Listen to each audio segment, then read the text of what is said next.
اللہ تعالیٰ نے فرشتوں، انسانوں اور جناتوں کو پیدا فرمایا اور ہر ایک کی نسل کو بڑھانے کے لیے مختلف طریقے بھی پیدا کیے۔ چنانچہ فرشتے نور سے پیدا ہوئے ہیں، اور دوسری روایت کے مطابق حضرت جبرائیل علیہ السلام کے پروں سے جو قطرات رحمت گرتے ہیں ان سے فرشتے پیدا ہوئے، اور بعض درود و استغفار کی برکت سے پیدا ہوتے ہیں۔ جبکہ انسانوں کے لیے اللہ تعالیٰ نے اسی کے جنس سے عورت کو پیدا فرمایا کہ جس کے ذریعے نسل انسانی بڑھتی ہے، اور جناتوں کو اللہ تعالیٰ نے آگ سے پیدا فرمایا اور اسی کے جنس سے یعنی آتش سے ایک لڑکی کو پیدا فرمایا جس سے جناتوں کی نسل آگے بڑھتی رہتی ہے۔ لیکن شیاطین ایک علیحدہ ہی جنس ہے جن کا باپ ابلیس کے علاوہ اور کوئی نہیں ہے، اور شیاطین کی جتنی بھی نسلیں ہیں وہ تمام ابلیس ہی کی اولاد ہیں۔ اور جناتوں میں مختلف طبقے ہیں جن میں بعض مسلمان ہیں، بعض عیسائی ہیں، اور بعض ہندو بھی ہیں، اور بعض دوسرے مذہب سے ہیں۔ اس کے علاوہ شیطان اور ان کی تمام نسلوں کا ایک ہی مذہب ہے کہ وہ تمام کے تمام مشرک ہیں، اللہ اور اس کے رسول کے ازلی دشمن ہیں، اور ان میں کوئی بھی مسلمان نہیں ہے۔ اسی طرح جناتوں کو موت اور زندگی بھی عطا کی گئی، لہذا جب ان کی بھی موت کا آخری وقت آتا ہے تو وہ بھی انسانوں کی طرح موت کا مزہ چکھتے ہیں، اور وہ تمام احوال جو انسانوں کے لیے ہیں ان کے لیے بھی ہوتے ہیں، یعنی اچھوں کی اچھی موت اور برے جناتوں کی بری موت ہوتی ہے، لیکن شیطان ان کو موت نہیں آتی۔ ان تمام کی موت قیامت کے دن ہی ہوگی، اور ان کے ساتھ ساتھ جو ان کا باپ ابلیس ہے اس کی بھی موت قیامت کے دن ہی ہوگی، اس لیے کہ اللہ تعالیٰ نے شیاطین اور ابلیس کو قیامت کے دن تک مہلت دی ہے۔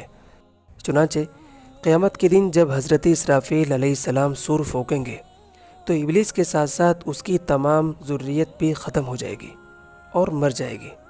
پیارے دوستو، آج کی ویڈیو میں بتائیں گے کہ ابلیس و شیاطین کی بیوی کون ہے، اور ان کی اولاد کیسے ہوتی ہے، اور ان کے ہم بستری کرنے کا طریقہ کیسا ہوتا ہے، اور ان کی اولاد کا نام کیا ہے، اور کون کون سے کام سر انجام دیتے ہیں۔ اسی طرح ابلیس کی ذریت کہاں کہاں رہتی ہے اور کون کون سی غذا کھاتی ہے، ان تمام سوالوں کے جواب انشاءاللہ قرآن و حدیث کی روشنی میں دیں گے۔ آپ سے گزارش ہے کہ اس ویڈیو کو مکمل دیکھیے گا۔ یہ بات یاد رہے کہ ابلیس بھی جناتوں میں سے ہیں، جیسا کہ اللہ تعالیٰ نے قرآن مجید میں ارشاد فرمایا الا ابلیس کان من الجن، کہ تمام فرشتوں نے سجدہ کیا سوائے ابلیس کے، اور وہ جنات میں سے ہے۔ اسی طرح دوسری آیت سے پتہ چلتا ہے کہ ابلیس کی بھی ذریت ہوتی ہے، جس کا ترجمہ یہ ہے کہ کیا تم شیطان کو اور اس کی اولاد کو اپنا دوست بناتے ہو میرے علاوہ، جبکہ وہ تمہارے دشمن ہیں، تو ظالموں کے لیے کتنا برا بدلہ ہے۔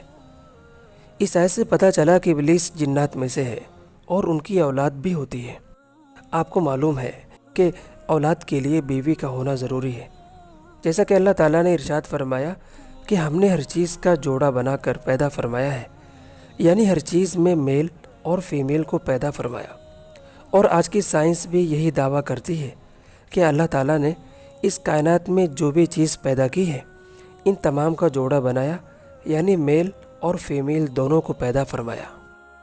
جب اللہ تعالیٰ نے ابلیس کو لعنت کا طوق ڈال کر راندہ درگاہ کر دیا تو ایک لڑکی بھی اس ابلیس کے دین و افکار پر ایمان لے آئی، اور پھر وہی لڑکی ابلیس کی بیوی بنی۔ اور بعض روایت کے مطابق جب اللہ تعالیٰ نے ابلیس کی زوجہ کو پیدا کرنے کا ارادہ فرمایا تو ابلیس پر سخت غصے کا القاء کیا، جس کی بنا پر شیطان سے ایک چنگاری نکلی، تو اللہ تعالیٰ نے اس چنگاری سے ابلیس کی بیوی کو پیدا فرمایا۔ پیارے دوستو، اب جانتے ہیں کہ ابلیس ہم بستری کیسے کرتا ہے۔ تو اس بارے میں حدیث کے اندر کوئی واضح روایت نہیں ملتی ہے، البتہ اتنا ضرور ہے کہ جس طرح انسانوں کو اللہ تعالیٰ نے عضو تناسل دیا ہے، اسی طرح ان شیطانوں کے پاس بھی عضو تناسل ہوتا ہے، اور جس طرح انسان اپنی عورتوں کے ساتھ ہم بستری کرتے ہیں اسی طرح یہ شیطان بھی اپنی عورتوں کے ساتھ ہم بستری کرتے ہیں۔ یہی وجہ ہے کہ آپ صلی اللہ علیہ وسلم نے فرمایا کہ جب بھی تم اپنی بیویوں سے ہم بستری کا ارادہ کرو تو یہ دعا ضرور پڑھ لیا کرو کہ اے اللہ، ہم دونوں کی شیطان مردود کے شر سے حفاظت فرما، اور جو بھی ہماری اولاد ہو اس کی بھی ان شیطان مردود کے شر سے حفاظت فرما۔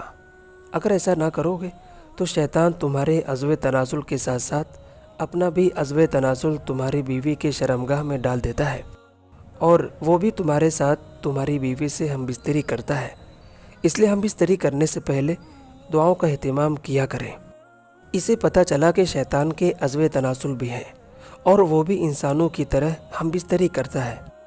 بعض علماء کا کہنا ہے کہ اللہ تعالیٰ نے شیطان کی ران میں مختلف شرمگاہوں کو پیدا فرمایا ہے۔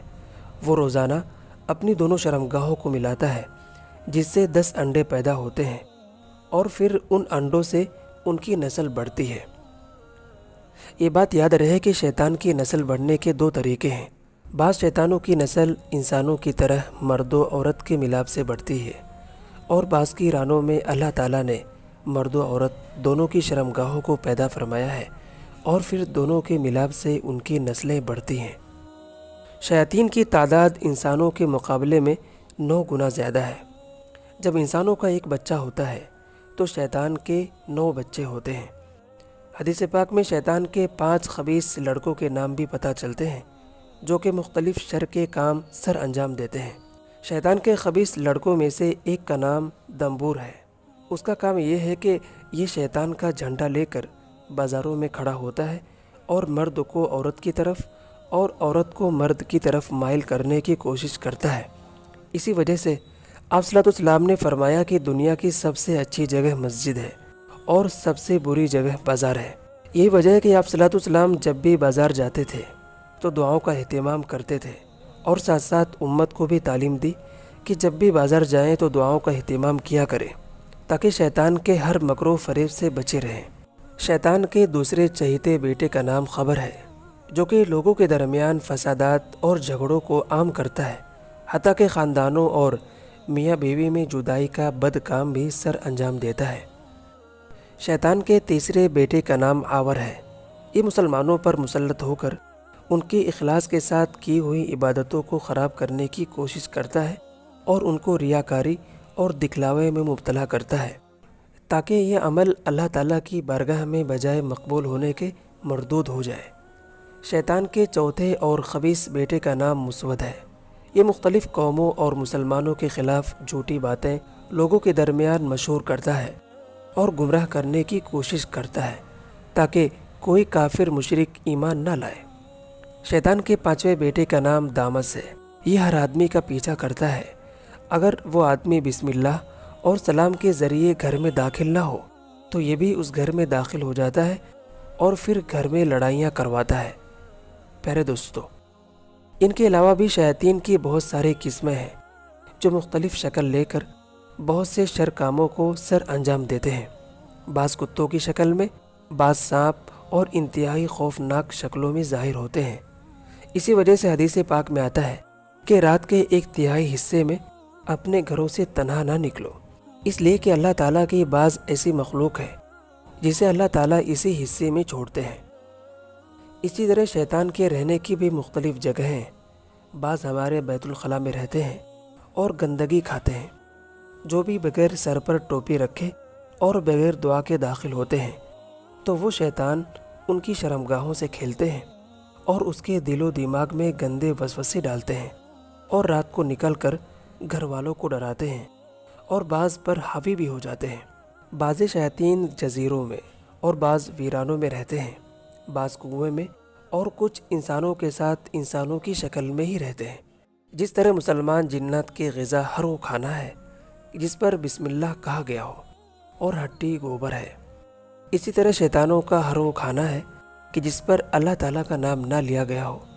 اس کے علاوہ گندگی، کوڑے وغیرہ بڑے ہی شوق سے کھاتے پیتے ہیں، اور مسلمان جنات مسلمانوں کے گھروں پر رہتے ہیں، جو کہ برے جناتوں سے ان کے گھروں کی حفاظت بھی کرتے ہیں۔ دعا کرتے ہیں کہ اللہ تعالیٰ ہم سب کو شیطان کے ہر مکر و فریب سے بچائے اور قلب سلیم، عقل سلیم عطا فرمائے۔ آمین۔